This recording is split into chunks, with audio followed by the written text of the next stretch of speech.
Chapter 22. Beyond the high-paneled cathedral doors, they found a silent stone chamber bedecked with rugs and tapestries that seemed to ward off the cold and cast a warm, gentle glow on them. Ash felt somehow safer, for although she had gone no farther from the Imperial fleet that kept watch above, the sturdy roof of the solid building, a rarity on the mountain, blocked them from her view, allowing her the comfort of knowing that they could not see her in the least, not even as an indistinguishable speck among the other specks from their great heights. Monty led her across the foyer and into the great hall that served as the gathering area of the church, where there stood many polished wooden pews and items of religious significance, a large altar at the front, several scrolled iron racks of lit candles at the sides, columns supporting the roof that bore on them sacred inscriptions. Holy symbols had been engraved on the walls of the room as well, lit gently by the light of hundreds of candles, and the height of the ceiling seemed all the higher when lit by the iron chandeliers that hung gracefully still overhead. Ash knew the extent of Arcadia's luxury in all things, and therefore knew that Monty likely found the building distinctly lacking in comparison to those of his homeland, causing her a considerable amount of shock when he complimented the old church. "They do seem very dedicated to God," she replied. "It's kind of strange," he went on. "It's so cold out here, but they know how to make everything feel so warm. Perhaps it's just that they have fewer worries," she suggested. He said nothing more, but she could read his sentiment clearly, for she felt it just the same. They had nothing to fear because they had nothing at all. Her people could not live such lives, and neither could his. The Grand Kiltias awaited them in the back room, a quaint, but lovely chamber at the far end of the cathedral, sectioned off by locking doors and windows, but by no means cramped. Several towering windows lined the back wall of the room, revealing the expanse of mountains beyond, for the church sat at the very edge of a great chasm, at the distant bottom of which flowed an icy river. The extreme height and unsettling closeness to the perilous ledge at first sent an uncomfortable chill down Ash's spine, but the warmth with which the Grand Kiltias greeted her soon forced the thought from her mind.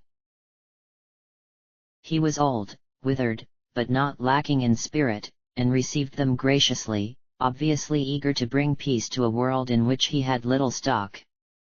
He did not at all take his position lightly, but he knew himself to be the only one present who did not represent a political entity. He served on behalf of the faithful, and indeed on behalf of the unfaithful, for he stood for peace and had neither the ability to grant it nor any demands to make in exchange for it. Beside him stood the final piece of their political puzzle, a young man with thick black hair and dark olive skin, who certainly did not exude the same benevolence as the Grand Kiltias, but nevertheless greeted Monty with a kind smile and a curvaceous Rosarian accent. "Ah, my little emperor-in-waiting! It's good to see you still in one piece." "I do what I can," the boy replied with a smile as he gestured to Ash. "This is Princess Ashalia." "It's a pleasure to meet you," she said amiably, extending her hand. Rather than shake it, he took it in both of his and knelt before her with far more extravagance than she felt her due. "Ah, I see it is true what they say, stunning as Dalmascus desert bloom." He kissed her hand and gave her an intense look of admiration. "Any treaty you have to offer, I shall be happy to sign." "Oh, grow up," Monty groaned. "Look who's talking!" he snapped, rising back to his feet. "This is Almid," Monty went on, "last in line for the throne of Rosaria." "You're really a member of the royal family?" Ashalia asked disbelievingly. "One of very, very many, I'm afraid," Almid replied. And due to past incidences that I may or may not have taken part in, even my little sisters outrank me. He turned to Monty. And by the way, they are both in the market for husbands. No, thanks, the boy said quickly. We've got quite a bit to accomplish, best not waste time.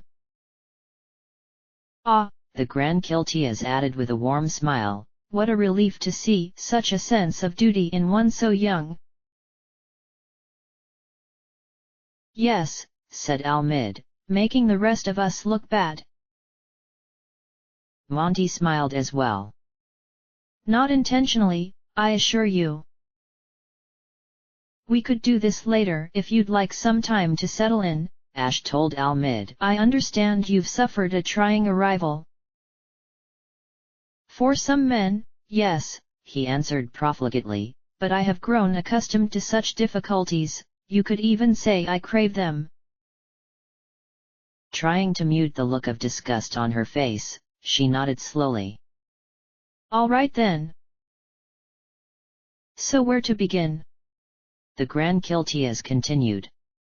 There are many issues at hand, but most cannot be dealt with until those that have instigated them are laid to rest. For the moment, Monty agreed, it looks as though the war is our biggest problem. We can't hope to convince our countries to work out their differences until we're all certain no violence will come of it. But none of us have the power to control that, Ash added. Almid scoffed at this, speaking of his ability to change his father's mind and charm even the most determined of adversaries into agreement, a claim that she seriously doubted, and without a second thought the meeting had begun, though the discussion seemed to avert topics of importance for several minutes. The Grand Kiltias offered only a few nudging suggestions, but it fast became apparent that none of the three would make any attempt to raise arguments out of each other, though Almid kept the atmosphere relatively light with his colorful remarks. Ash studied him while he spoke, as this seemed the most effective way to elude his knowledge of her examination. His age seemed to alarm her more than his demeanor, especially given the circumstances, for he appeared younger than Balthier, she thought, but older than Vaughn. She had never considered herself old, though she often felt it as of late, but finding herself older than both of those she would treat with set an odd rattling in her nerves that seemed to reverberate with every word spoken. Oddly enough, though, she felt that her age did not burden her with assumptions of responsibility, as these seemed to be placed squarely on Monty, who led the conversation with the fluidity of one 3 times his age and kept his priorities at the forefront without coming across in the least bit forceful. After what seemed a long while, the topic of power came back up, leading them back on track, much to the relief of Monty and the Grand Kiltias, though Ash feared what might become of this. Her fears proved well-founded, for the Grand Kiltias soon resolved the subtle disagreement in the exact manner she had hoped he wouldn't. This is not a matter of weakness, there should be no cause for offense. Here we have 3 prominent players in this war, but the facts of the matter are that Almid, while steeped in influence, lacks power, and Lamont, though the heir to an empire, is a prince no longer. If any leading steps are to be taken in the way of peace, they must begin with the Lady Ashalia, heir to Dalmasca by blood, and heir to Nubradia by marriage. Almid smiled. Speaking of marriage. Let's not, said Monty. My inheritance is of little use without proof that I am entitled to it, Ash insisted. I feel fairly certain that my people will accept me without much convincing, but I need Lord Vane's recognition if I am to accomplish anything. And you cannot hope to attain it given the hatred your citizens hold for him, the Grand Kiltias replied.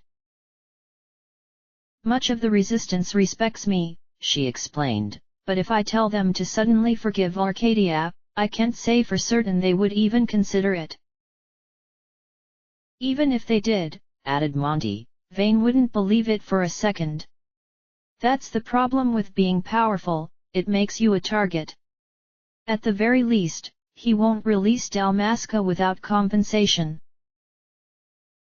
An alliance? Ash said quietly. Monty shrugged. You know it's the only way. My people won't stand for it. Neither will mine. Luckily, our countries have a common fear. Rosaria. Almid smiled. Always glad to be of service. In this case, said Monty, we may just need you to sit back and do nothing. The conquered lands make it too chancy for Rosaria to risk open war on Arcadia, Almid insisted. If Lord Vayne were to give them up, our powers would be practically equal. That's the problem, said Ash. If Arcadia releases Dalmasca, can we trust Rosaria to stay away from it? That would depend. Almid answered slowly.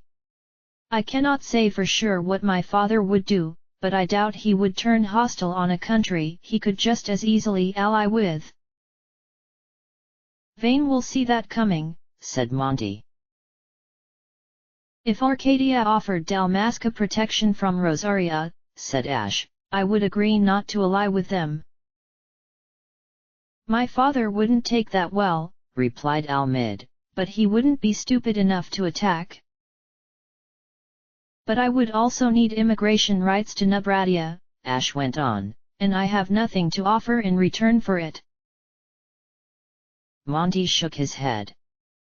If you gave the Nabradians a choice between freedom and occupation, there's no way you'd be able to feed and house them all. I can't just abandon them, Ash insisted. I barely hold their loyalty as it is. I know, Monty conceded, but there's no way Vayne will just hand over two countries he's worked so hard to conquer. You forget the people of Landis, the Gran Kiltias injected. They may not owe allegiance to any of your lands, but to exclude them now would surely earn each of you their disdain. They were the first to be conquered, said Almid. They have no one to lead them. Besides, they've already settled into Arcadian culture. They have no voice in this, Monty replied. I didn't really think about that. But I don't see what we can do for them, added Ash. If they were to be liberated, they'd have no government to speak of. They'd be better off under Vayne's rule. Almid smirked. Try telling them that. Maybe we're going about this all wrong. Monty continued, clearly racking his brain. With all due respect, the three of us are practically powerless. We have to get the emperors involved, and they have to like it. At this, Almid let out a laugh. My father would sooner war with Vayne than speak with him. And I dare say you underestimate your brother's stubbornness. I know, said Monty, but if we can just get them to recognize Ashalia as rightful royalty, they'll kill her and fight over her land.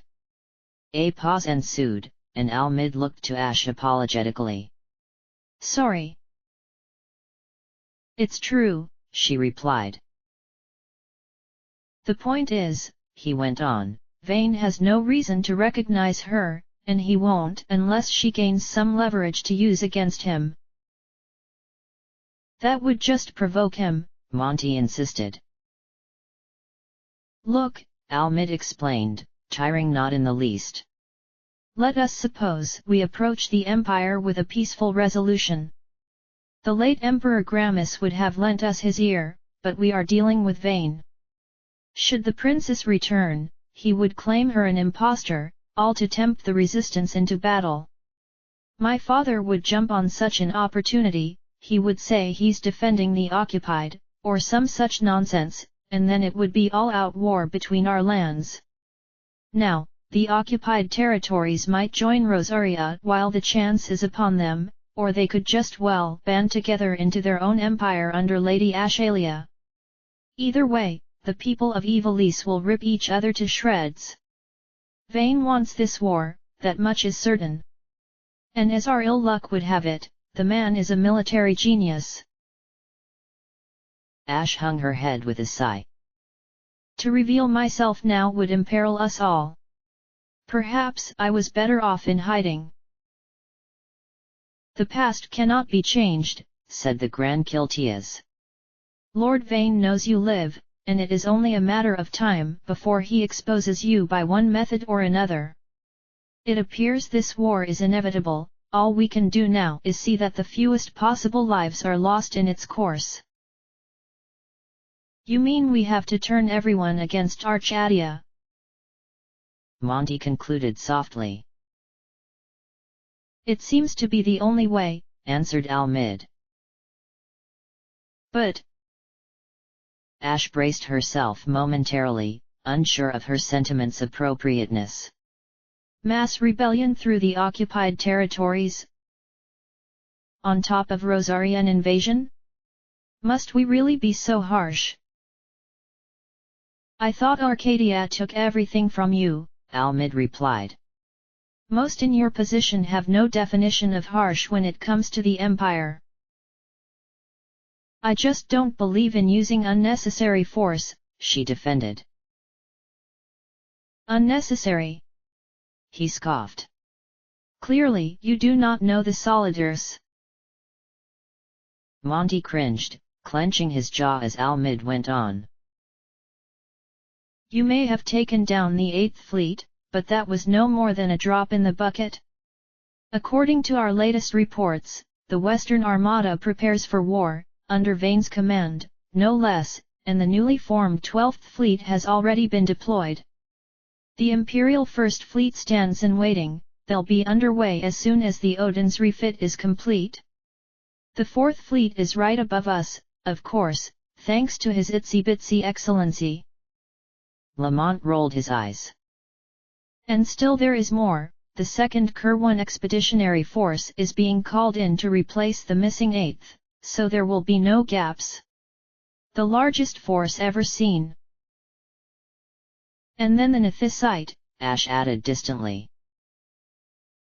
We will need every bit of force at our disposal to beat Emperor Vayne into submission, Almid insisted. Ash folded her arms protectively, resting her eyes on Monty, who stood so forlornly before her. It took no more than a moment's glance to set her resolve in place, and, gritting her teeth bitterly and shaking her head, she spoke up, No. No. Almid asked. I won't lead my people to war until every other path has been taken. Princess. We've been through enough in the last decade, she stated firmly. I'd be failing them if I simply pushed them back into battle. The Grand Kiltias beamed with pride at this, and Monty gave her a thankful gaze, but Almid seemed utterly speechless. There are really only 3 people to concern ourselves with, right? She continued. The Emperors and Marquis Andor. They're both waiting for him to attack. If we convince all 3 of them there will be no attack, they may be willing to meet. They are always welcome here, the Grand Kiltias added with a nod. I know if I run just a few of these scenarios by the Marquis, he will reconsider, she explained. All you 2 would have to do is soften the Emperors up a bit, get them to think it over. Convince them a treaty is the smart way out, Monty stepped in. Or at the very least, said Almid, the safe way. He ran a hand through his hair and smiled slightly, eyeing the princess with admiration. I must say, I didn't think you had it in you. He doesn't think anybody has it in them, Monty added. So? Almid went on. I'll deal with my father, Lamont will deal with his brother, and our dear lady will deal with her uncle. But what are we to do from there? Just cooling their tempers will not be enough. We can't plan that far ahead, said Monty. There's no telling how effective any of us will be.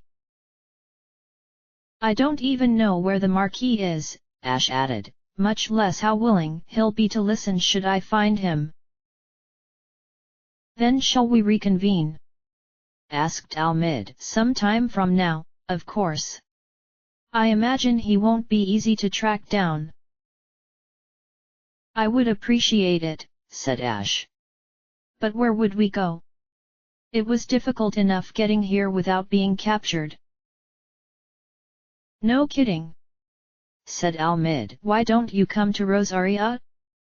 I'm sure a native of the desert will find our weather far more comfortable than this smothering white misery. Thanks for your concern, but I doubt your people would welcome Lamont. And the same could be said of Dalmasca, I suppose. And Nubradia and Landis. And Bujerba is now filled with Imperials, enough to run us both down easily. At last Monty spoke up. How about Arcades?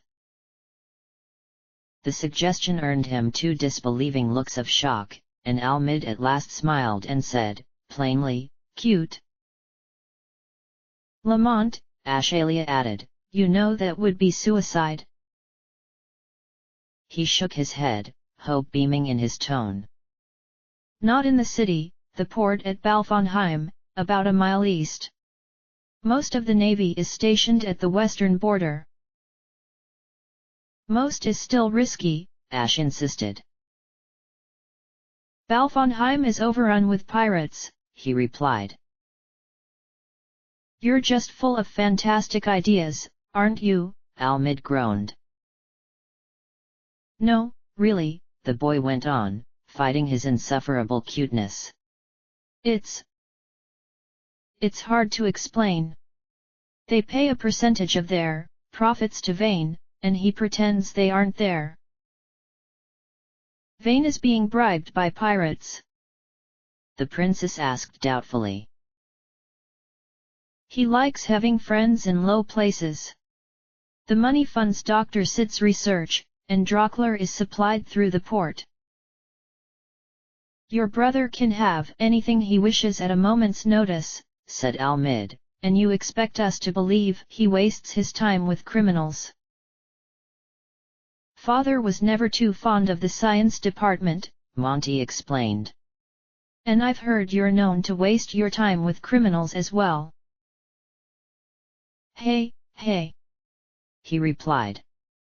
There is no proof that I was involved in that brilliant debacle. Besides, said Monty, getting to Balfonheim will be far less dangerous than getting here. For me, perhaps, Almid replied, but surely you would not put the life of our fair princess in peril. Monty turned to Ash. Bolthir can get you there. I figured. Tell him I'll pay for it, no way he'd turn down the opportunity to snub royalty. No kidding. But there's no telling how safe we'll be once we get there. There may be no soldiers at our heels, but if it's truly overrun, who's to say we won't at the very least have to suffer eavesdroppers? Have you ever heard of Redis Mont Blanc? Should I have? Almid's eyes lit, and he spoke with a smile. The Pirate King. That's him, said Lamont. He'll keep us safe. He can't afford not to. It seemed absurd, but little about this journey didn't, so, after a bit more debate, the 3 agreed. They thanked the Grand Kiltias for his service, who in turn thanked them for their dedication to peace, and they headed out of the great cathedral together, an almost delightfully odd trio, given the status of their countries. One of Almid's bodyguards met them at the exit, reporting that the repairs to the stolen ship were nearly completed, but Fran and the kids had not yet finished testing their work for safety. I'll go with you, Monty offered. Make sure they don't kill themselves. And let the lady walk herself home. Almid replied. It's not far, Ash assured him. Good luck.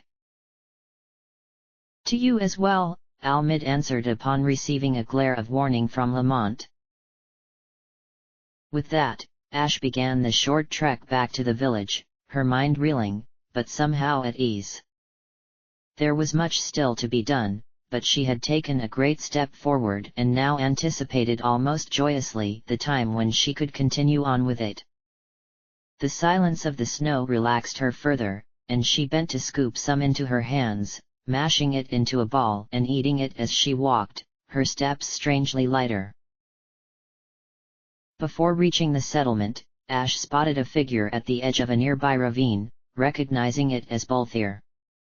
Her first instinct told her to ignore him, that allowing him to distract her would only result in another lecture on her use of the midlight shard, but even with this threat looming over her, there remained something in holding his attention, even in merely hearing him speak, that she found invigorating, and she soon found herself veering off her path and nearing him.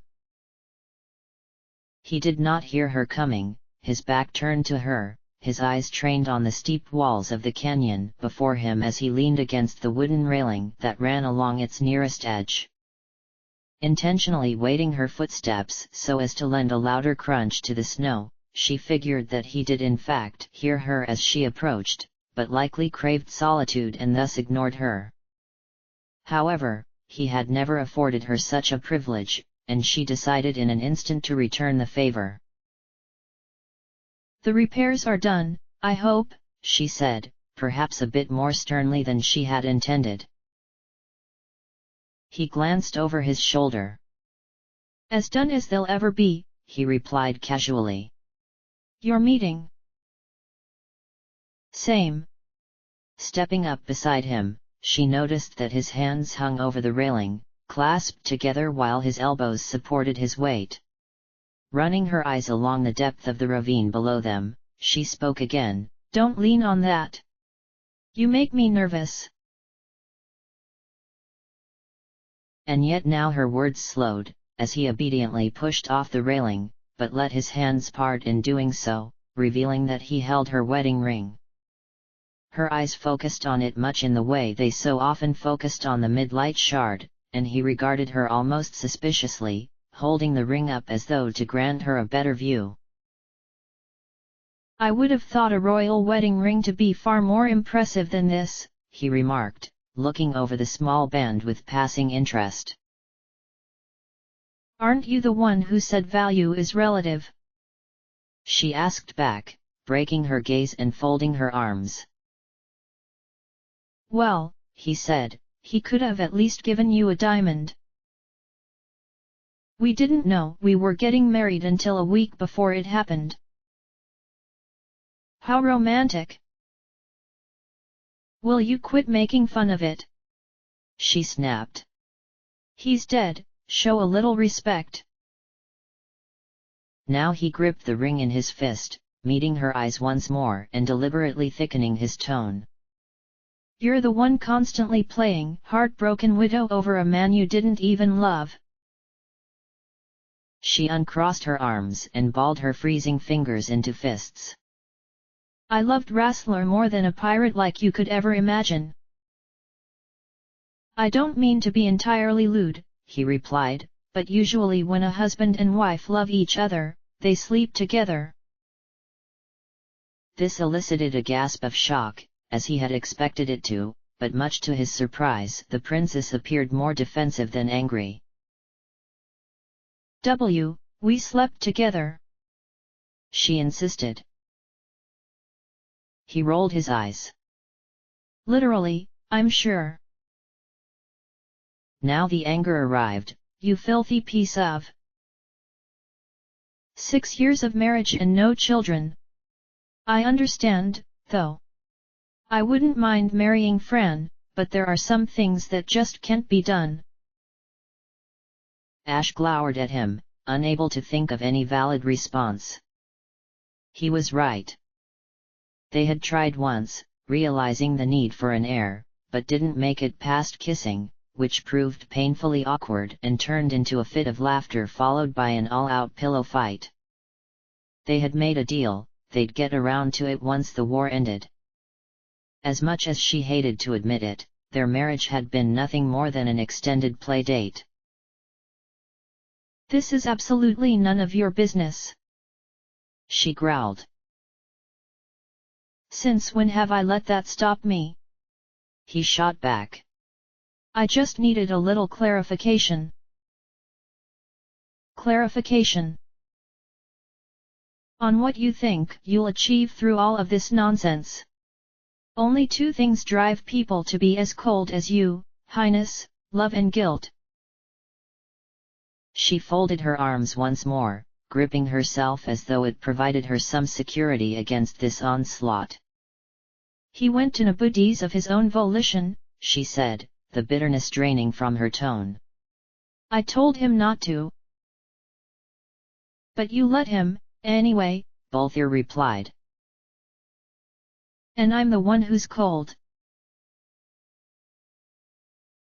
At this, he at last dropped his offensive a notch, amazed by the level of inappropriateness she had allowed him to reach and not wanting to hurt her feelings.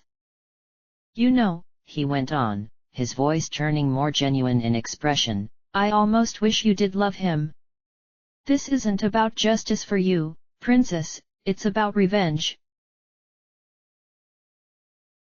"So what if it is?" she asked. "The Empire is certainly deserving. A lot of people are deserving, but that doesn't give you the right to deal out punishment as you see fit. Look. Maybe I didn't love him the way I should have, but he was my best friend. It wasn't a sham." His eyes softened then, though hers remained trained on the steep cascade of snow that broke in sheets down the rock walls of the valley below. Briefly, he wondered what exactly had made her feel so unsuccessful as a wife. She didn't love him, she couldn't stop him from fighting, she bore him no children. There seemed no shortage of obvious reasons for guilt, but he suspected a reason less explainable than that. By his measure, her greatest failure came in her unhappiness within the marriage. Perhaps, he speculated, she felt as though she didn't deserve it. Finding himself unhappy thinking such things, he forced the thoughts from his mind and held the ring out to her. "Throw it away." She studied him for a moment, her eyes glancing first at him, then at the ring, and then back to him. "What?" He seized her hand and placed the ring in it, forcing her fingers to curl around it. "Go on. Toss it." "No." Now placing both hands on her hesitant fist and squeezing gently, he guided it out over the railing to the edge of the rock chasm. "You need to let go of all this," he said. "You'll just wear yourself out, otherwise." Her eyes seemed unsure, but she took the ring by her own strength, letting his hands leave hers and stepping up against the railing to allow for a clear shot at the distant ground. Her other hand gripped the wood rail, and her eyes focused frightfully on her outstretched fist, but she knew that even under Balthier's hopeful gaze she could not do it. He seemed to know it as well, and tried with little success to withhold his disappointment as she dropped her arm to her side and offered the ring back to him. "I'm not as strong as you want me to be," she said softly, her eyes on her feet. "Maybe not yet," he replied, taking it from her apologetically. "Rassler will be safe with me until you are." A pause, and then, "Don't stay out too late. It gets cold fast up here." And he walked away silently, leaving her at the fence to look out into the plunging ravine on her own. It struck her that he had known she needed time to herself, that he hadn't patronized her by ushering her back to the fireside with the others, as though she didn't know what was best for her. At times, she simply didn't want to do what was best for her. She did enough of that for others, and she would never fail them in it, but if she couldn't risk catching cold once in a while, what freedom did she have? Rassler had always put it that way. If they couldn't sneak out into the garden past their bedtime, if they couldn't steal raw sugar from the kitchen to get hyper on, if they couldn't sleep 3 feet across the bed from each other on their honeymoon, then their lives did not truly belong to them. She shivered slightly, tucking her hands into her sleeves and glancing behind her to the village, which emitted a tender glow as its inhabitants fed their fires.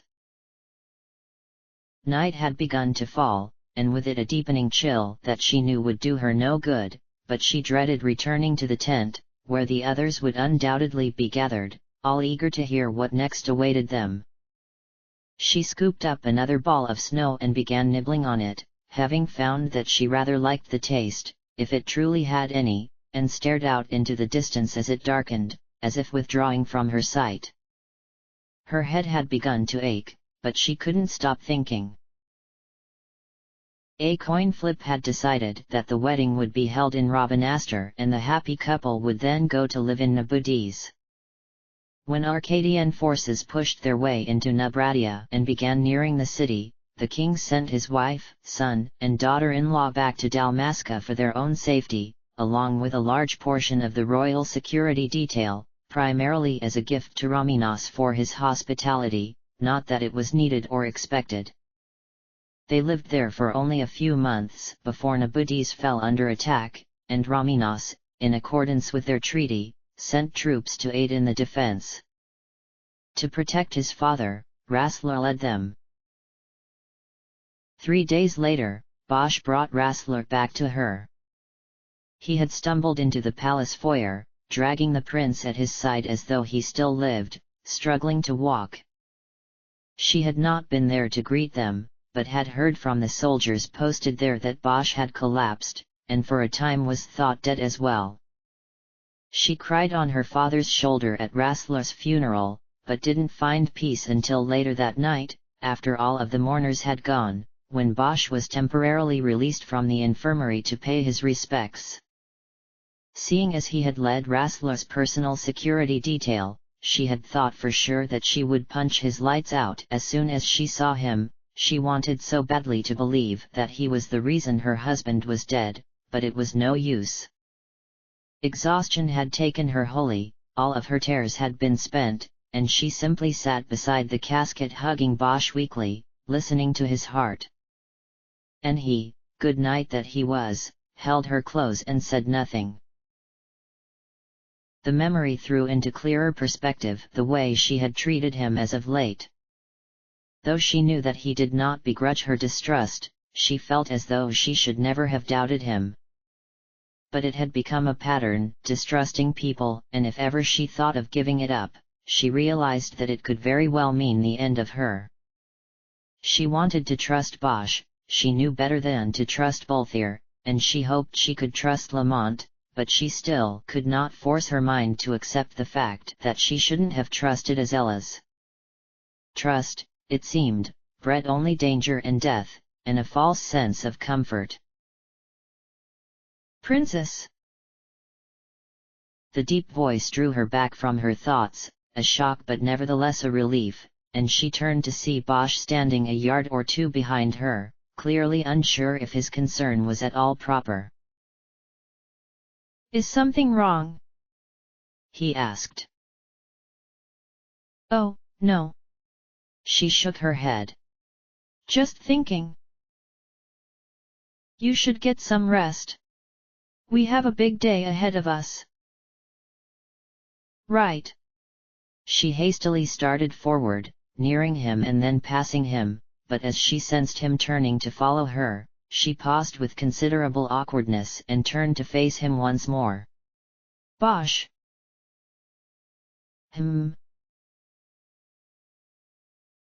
I never really. She sighed irritably, lost for words and unskilled in the art of apology anyway, then quickly stepped forward and hugged him as tight as she could.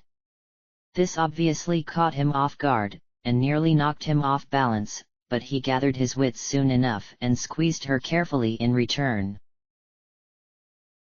"Thanks for putting up with me," she whispered.